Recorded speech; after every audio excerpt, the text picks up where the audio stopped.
apresentam uma perspectiva, porque na verdade isso aí não se relaciona com a realidade. Isso está num campo, num plano totalmente subjetivo, mitológico. Isso está totalmente desconexo com relação à realidade. Na realidade, as pessoas necessitam buscar o bem e afastar o mal. Necessitam realizar coisas boas e evitar coisas ruins.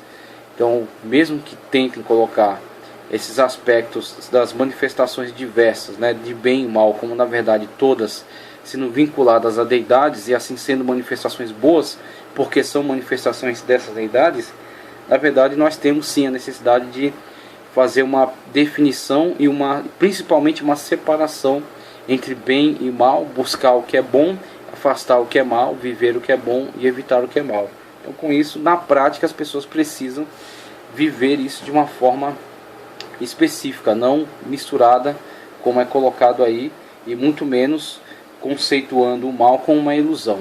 O mal não é uma ilusão, porque o mal está sendo vivenciado, está afetando as pessoas estão sofrendo em relação a ele e precisam dar uma resposta satisfativa, uma resposta satisfatória, uma resposta que traga a eles algum tipo de solução e que os liberte desse mal. Então, com isso, não dá para chamar o mal de ilusão, né, dentro dessa perspectiva. Teísmo. Teísmo é a crença em que existe um ou mais de um Deus que criou esse mundo e está presente nele, fazendo história de forma oculta no governo da humanidade. Então, teísmo é a crença no theos, né, do grego, no Deus. Agora, claro, existem teístas, existem panteístas, né? Existem pessoas que creem não somente num Deus, mas que existem diversas deidades, inclusive que existem deidades disputando pelo poder do universo, então com isso causando os males sendo decorrentes dessa guerra, né, na esfera das deidades. Mas existem teísmos vivenciado também por meio do monoteísmo, né, na crença de que existe um só Deus. Então, teísmo é um termo mais aberto, né, mais ambíguo. Todo aquele que crê em um ou em mais de um Deus presente nesse mundo, recompensando os bons e castigando os maus, confessa o teísmo. Há dois tipos de teísmo, pessimista e otimista. Aí vemos aí dois aspectos aí dessa corrente chamada teísta. Teísmo pessimista, os pensadores gregos diziam Deus ou alguns deuses realmente existiriam, mas a nossa semelhança a eles seriam tanto bons quanto maus, pelo que poderiam ser causas diretas do mal. E aí vemos as diversas mitologias gregas falando acerca da guerra entre as deidades, e esta guerra trazendo males para a humanidade. Esse ponto de vista pessimista elimina a perfeita benevolência de Deus. E aí vemos Epicuro, por exemplo, com aqueles questionamentos, né, que um Deus não poderia deter em si mesmo todas aquelas características conforme foram descritas, sendo possível ele deter duas, rejeitando a terceira, ele ter duas, eliminando uma terceira, mas não deter as três ao mesmo tempo. E, na verdade, estava num ambiente politeísta, né, onde esses deuses extremamente antropomorfizados têm características, na verdade, bastante humanas, né? Inveja, ódio, vício, promiscuidade e todo esse tipo de... Outros têm bondade, benevolência, poder, força e por aí vai. Deuses que são, na verdade, reflexos do próprio humano. Na verdade, há muito de psicológico naquelas mitologias, né? Na verdade, a descrição de muitos problemas, na verdade, problemas humanos. É como uma metáfora acerca do homem. Os gregos também imaginavam a existência de deuses todo bondosos e benévolos, mas aos quais simplesmente faltava o poder. Veja sempre alguma característica que é supervalorizada, mas outra que é ausente. O poder de impor sua vontade, exceto em esferas e meios muito limitados. De acordo com esse raciocínio, o mal existe, mas está fora do poder ou da vontade de Deus e dos deuses controlá-lo completamente. Aí entra até o gnosticismo também, né, com a questão da coexistência eterna de princípios, a coexistência eterna entre Deus e a matéria, né, sendo a matéria inerentemente má, corruptora, né, deterioradora, e o princípio bom como um princípio espiritual. Sendo assim, a matéria é como que uma cadeia que prende o espírito, e esse espírito precisa evoluir e alcançar um nível superior através da gnose, através do conhecimento, né? O conhecimento sagrado, o conhecimento místico, que o eleva, libertando-o da matéria, libertando-o do mal com isso. Temos também conceitos gnósticos que se misturaram aqui, com o passar do tempo, se misturaram com a cultura grega também. De acordo com esse raciocínio, o mal existe, mas está fora do poder ou da vontade de Deus, ou dos deuses, controlado completamente, o que explicaria a existência do mal no mundo. Teísmo otimista, para isentar Deus do problema do mal, e solucionar esse problema sem colocar em conflito os atributos divinos, criaram a ideia de que esse é o melhor mundo possível. Essa maneira de encarar o problema parte do princípio de que somos ignorantes, pois não sabemos por que esse mundo não é melhor. E assim admitimos que não podemos chegar a qualquer argumento compreensível acerca do que fazer com os atributos divinos que, aparentemente, se entrechocam, os quais não podem entrar em ação todos ao mesmo tempo no tocante ao mal que há neste mundo. Pela fé supomos que temos o melhor mundo possível, embora nossa razão contradiga isso. Variando um pouco o argumento otimista, não há quem diz que no final de tudo, contrariando um pouco o argumento otimista, há quem diz que no final de tudo o bem triunfará sobre o mal, embora não haja uma boa explicação acerca da origem do mal, e muito menos por que razão o mal perdure tanto entre nós. Os defensores dessa ideia se preocupam mais com os fins do que com os meios, ou seja, o fim justifica o meio, ou então no fim tudo dará certo. Então temos aí um aspecto otimista, mas que em alguns momentos pode se mostrar também uma forma muito simplista e uma forma muito limitada de se ver a questão, simplesmente contradizendo a realidade, né? Aquilo que se vive, aquilo que se vê a partir da experiência humana, o mal presente no mundo, os prejuízos que causam, e o teísta otimista simplesmente tenta jogar tudo isso para a conta da ignorância, dizendo que na verdade vivemos o melhor possível e o que não sabemos é compreender o porquê de todas as coisas.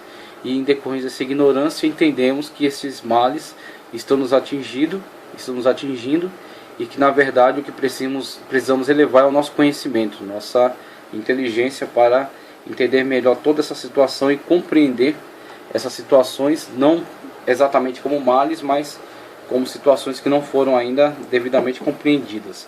Então veja, esse tipo de otimismo também, ele procura, vamos dizer assim, auto-iludir-se, né? Procura auto-enganar-se. Então, de fato, existe Deus, existe uma declaração de Deus também da sua palavra, acerca da criação, acerca do momento, da existência do mal dentro do universo. Agora, tentar fingir que não existe mal também é tentar enganar-se. Um diz que não existe mal, porque todas as coisas são matérias e são ao acaso.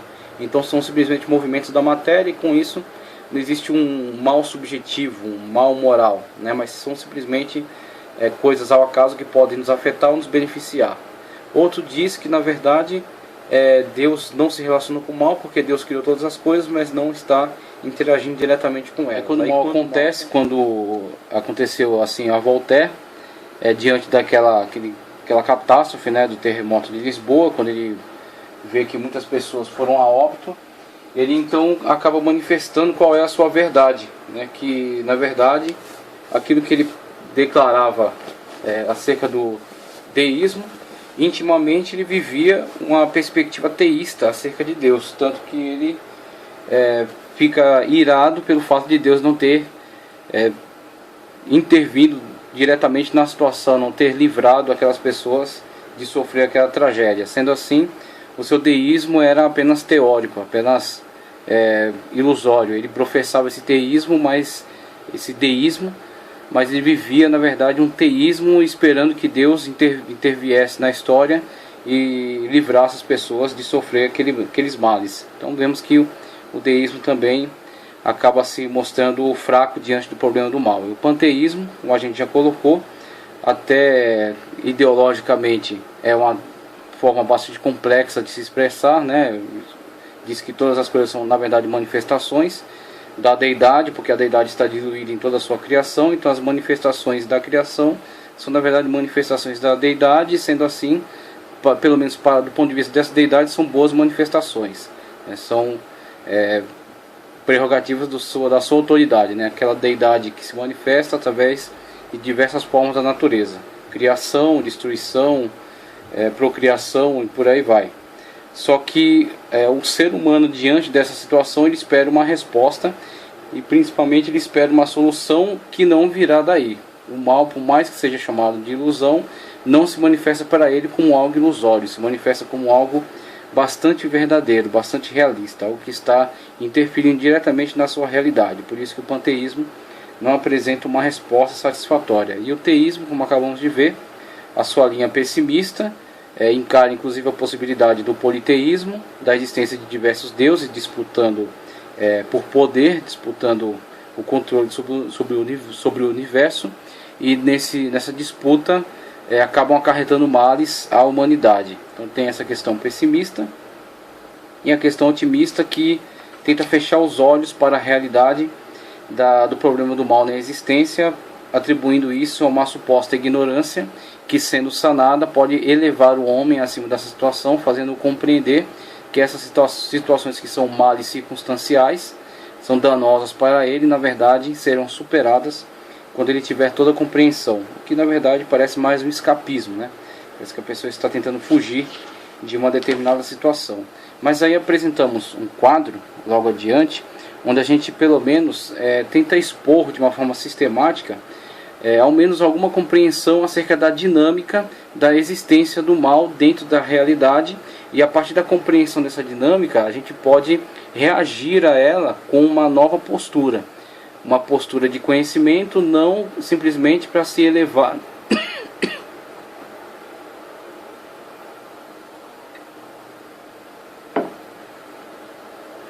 não simplesmente para tentar se elevar acima de qualquer possibilidade de mal, porque, como já é sabido, estamos no mundo, e no mundo, infelizmente, ainda estamos sujeitos a sofrer as consequências desses males circunstanciais, em virtude do mal moral que está ainda presente, né, causando caos, né, trazendo caos ao cosmos. Então, somente com a resolução dessa questão do mal no universo é que teremos aí a solução definitiva, a solução final para essa possibilidade de sofrimento.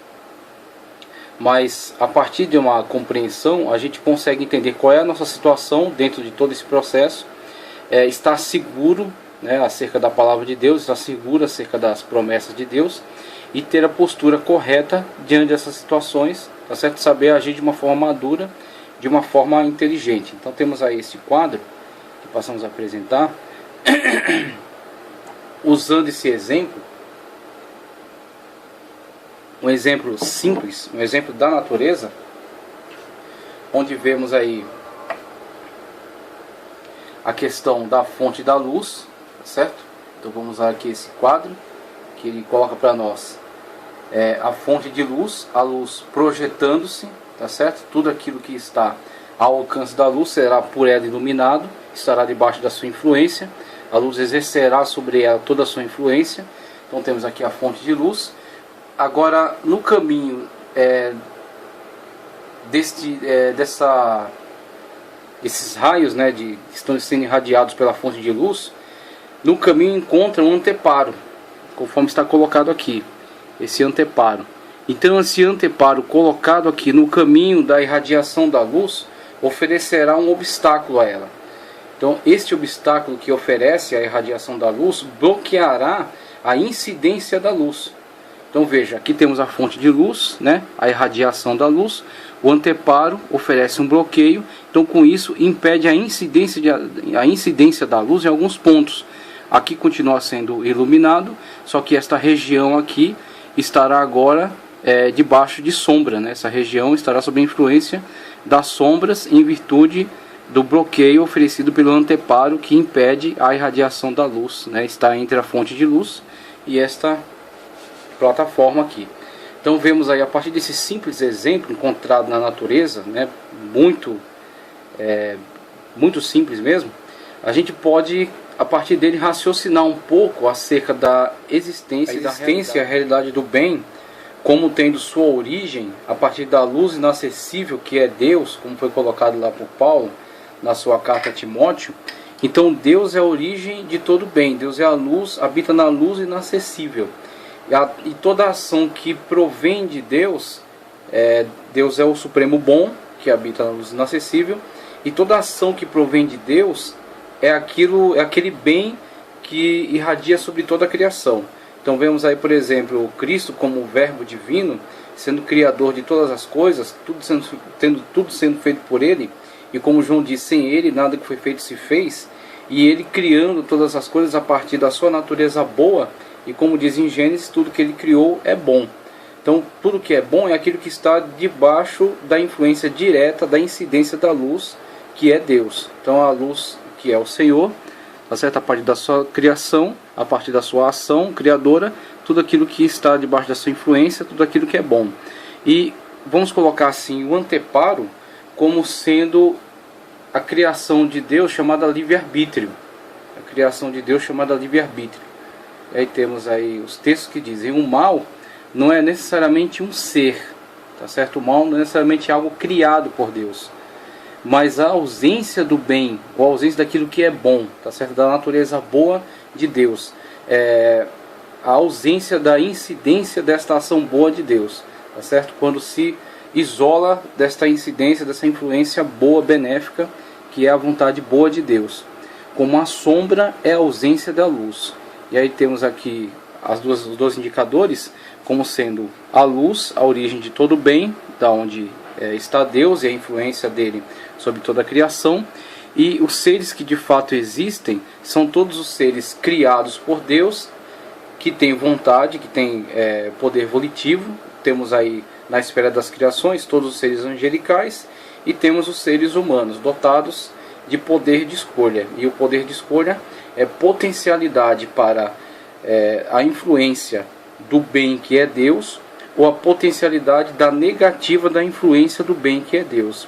A negativa da influência do bem, quando se afastam, se voltam contra o bem, quando não permitem que a luz, que é o Senhor, irradie sobre a sua vida, esta negativa, esta ausência, tá certo? Esse distanciamento da vontade boa de Deus, cria este obstáculo na irradiação da sua luz e passa a trazer à existência um mundo de sombras, tá certo? Então temos aqui a luz, esse é Deus, autoexistente, tá certo? A origem de todas as coisas, aquele que nunca foi criado, o eterno. Aqui está os seres criados. Temos aí a questão do livre-arbítrio como poder volitivo, tanto nas esferas angelicais como na esfera humana. Então esse poder volitivo pode se voltar para a incidência boa e agir sobre toda a criação a partir desta influência. A influência da irradiação da presença de Deus, da influência da sua vontade boa. Tá certo? Então ele pode agir a partir dessa influência. Ou ele pode voltar-se contra ela e, ao desprezar a incidência da vontade boa, da vontade de Deus, ele cria um ambiente ausente desta incidência da luz. Um ambiente ausente da incidência da vontade boa de Deus. Este ambiente de ausência é a sombra, porque a sombra não é algo, a sombra é a ausência de algo. A sombra não é uma coisa, a sombra é a ausência da incidência da luz. Então, temos aí algo evidente para qualquer pessoa, um teste que pode ser realizado em qualquer lugar, qualquer um pode produzir sombra. E a sombra, por mais que eu diga que pode produzir, a sombra não é algo, a sombra é a ausência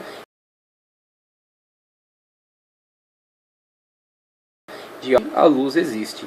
E aí temos aí como se relacionam a luz, a influência boa, a incidência da luz, o anteparo como livre-arbítrio, esse livre-arbítrio podendo ser exercido debaixo da influência da incidência da luz, que é a representação aqui metafórica acerca do bem, que tem sua origem no bem supremo que é Deus, o bem perfeito que é Deus.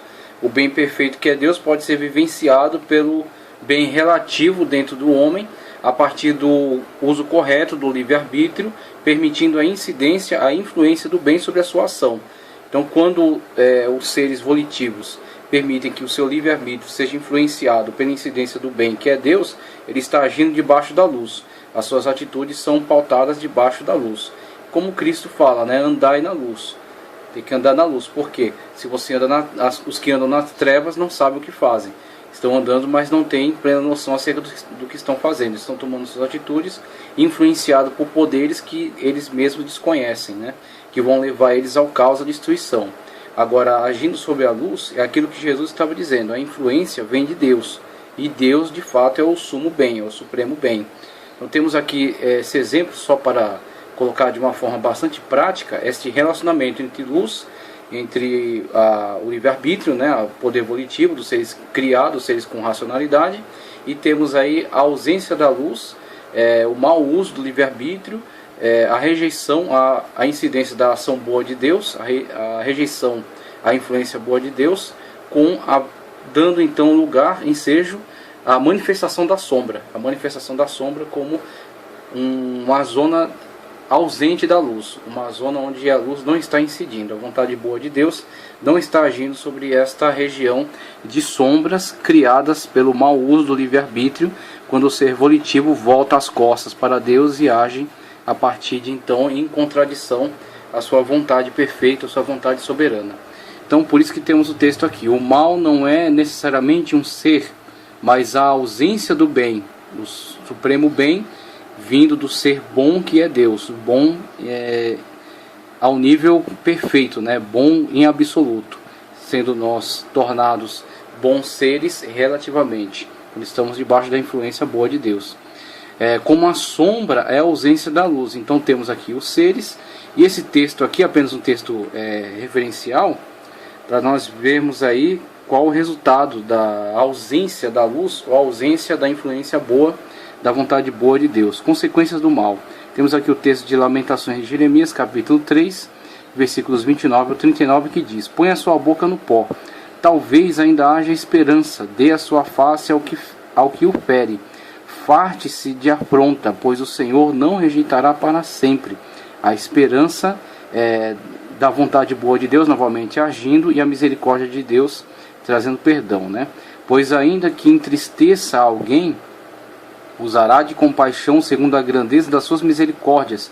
Então Deus pode usar, inclusive, de meios presentes dentro da natureza, para trazer o mal circunstancial, objetivando a misericórdia futura, para que o homem se arrependa e tome consciência do mau uso da sua liberdade, do seu livre-arbítrio, para então sair da região de sombras e voltar-se novamente para a influência da incidência da vontade boa de Deus. Por meio do quê?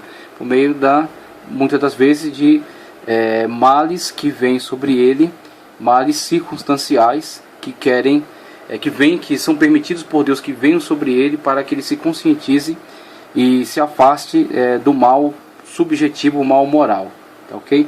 Porque não aflige nem entristece de bom grado aos filhos dos homens, pisar debaixo dos seus pés a todos os presos da terra, perverter o direito do homem perante a face do Altíssimo, subverter ao homem no seu pleito.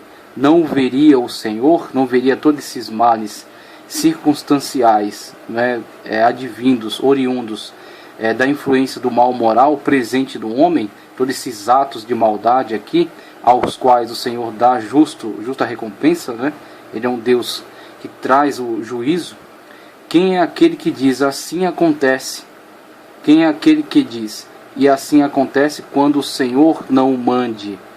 Porventura da boca do Altíssimo não sai tanto o mal quanto o bem? E veja que o mal, com L no final, mal circunstancial, então da boca do Altíssimo sai tanto a sentença que traz ao homem um mal circunstancial, a fim de trazê-lo à consciência para que se afaste do mal moral. Assim é que temos também Isaías: faço o mal e crio o bem, faço as trevas, crio a luz. O Senhor, ele cria males circunstanciais, permite os males circunstanciais, que venham sobre as suas criaturas, a fim de trazê-las de volta à consciência, objetivando a destruição do mal moral, tá certo? Então existe essa situação, a situação é descrita amplamente na Sagrada Escritura. Porventura da boca do Altíssimo não sai tanto mal quanto o bem. Temos aqui o bem, bem em antônimo ao mal circunstancial, bom em antônimo ao mal subjetivo, né, o mal moral. Então de Deus sai, por exemplo, o bem em contradição ao mal e o mal circunstancial. Temos aí tanto o bem quanto o mal a partir da sentença divina. Então Deus pode sentenciar o homem favoravelmente a partir das suas, em retribuição às suas atitudes boas, ou pode sentenciá-lo de uma forma má, vamos colocar assim, de uma forma negativa, como justa retribuição aos males por ele cometido, mas como diz aqui o profeta Jeremias, objetivando trazê-lo novamente para a misericórdia. De que se queixa, pois, o homem vivente? Aqui onde está o centro, né, da nossa leitura. De que se queixa, pois, o homem vivente? Queixe-se de cada um de seus próprios pecados. Lamentações 3, 29 ao 39. De que se queixa o homem vivente? De que se queixa o ser volitivo, detentor de livre-arbítrio, que pode agir sob a influência da vontade benéfica, da luz, né, de Deus, ou pode voltar-se contra ela e agir em contrariedade a Deus, criando um ambiente de sombras, tá certo? Criando um ambiente ausente da bondade de Deus.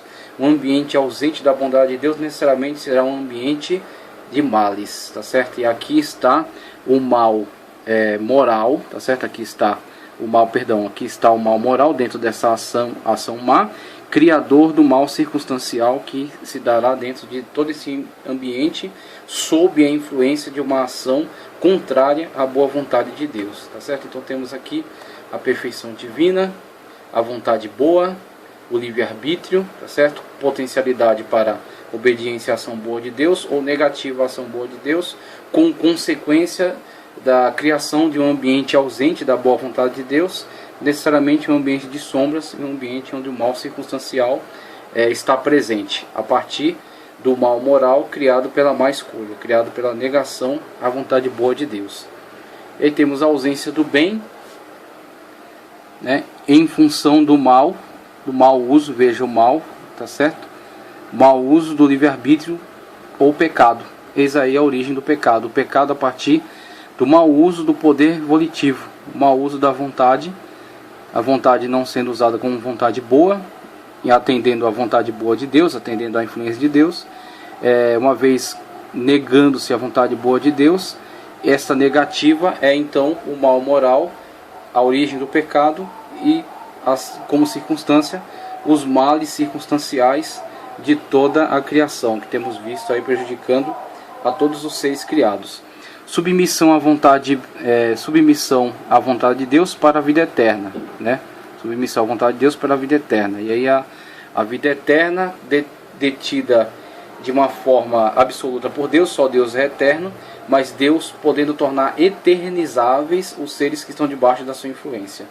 E que, aliás, eternizável nem é um termo correto, porque os seres jamais serão eternos.